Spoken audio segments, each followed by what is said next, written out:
दोस्तों, मैं विपिन जादव बात करने जा रहा हूँ मर्दानी 3 की। लेकिन मैं ये बोल सकता हूँ कि मर्दानी 3 फंस गई है बॉर्डर 2 की आमदी में। ये बहुत सही बोला। और यशराज का मैं तारीफ करूँगा, ज़बरदस्त फिल्म है। पार्ट 1, पार्ट 2 और इसके आगे की जो विश्लेषण की कहानी है वो ज़बरदस्त है। 3 राइटर है, तीनों राइटरों को स्टोरी, स्क्रीन प्ले, डायलॉग में रखा गया है और उसकी कमान अभिराज मीनावाला को दी गई है।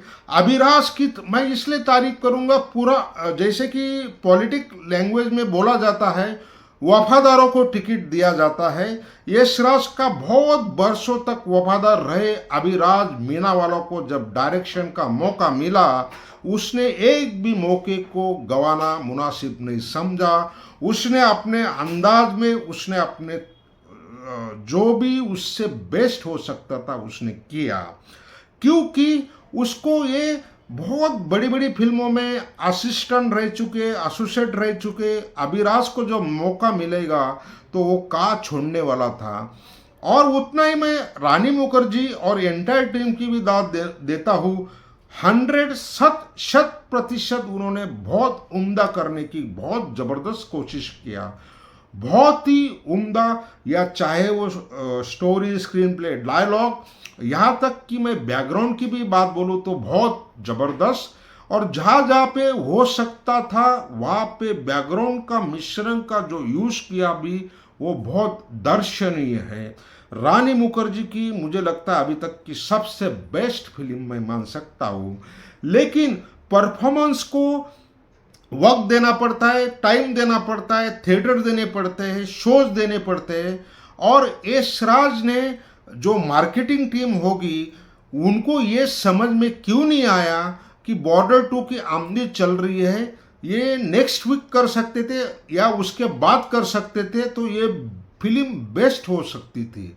आपको मालूम है आगे बहुत मुसीबत है, आगे समंदर है, फंसने वाली बात है। फिर आखिर इतना जिद क्यों करते हो, क्यों किया, ये समझ से बाहर है। आदित्य चोपड़ा ने किसके भरोसे पे बागडोर संभाली है।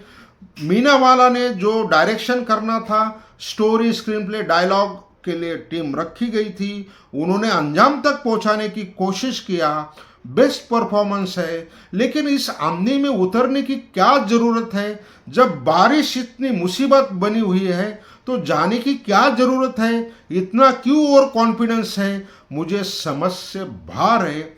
वो टीम का नेतृत्व कौन कर रहा है मुझे नहीं पता, लेकिन शोज बहुत कम मिले हैं। यशराज बैनर होने के बावजूद भी जब ये हाल है तो आम आदमी के लिए कितनी मुसीबत होगी, वो तबाही हो जाता। अगर ये यशराज बैनर नहीं होता तो ये आंधी के सामने सुपड़ा साफ हो जाता। वो तो भगवान भला करे।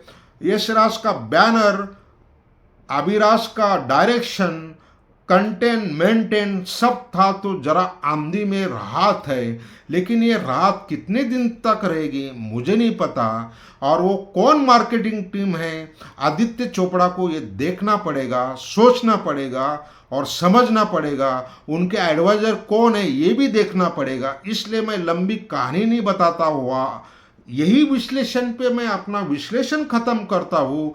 इसको लाइक शेयर नहीं बनेगा तो बात नहीं बनेगी।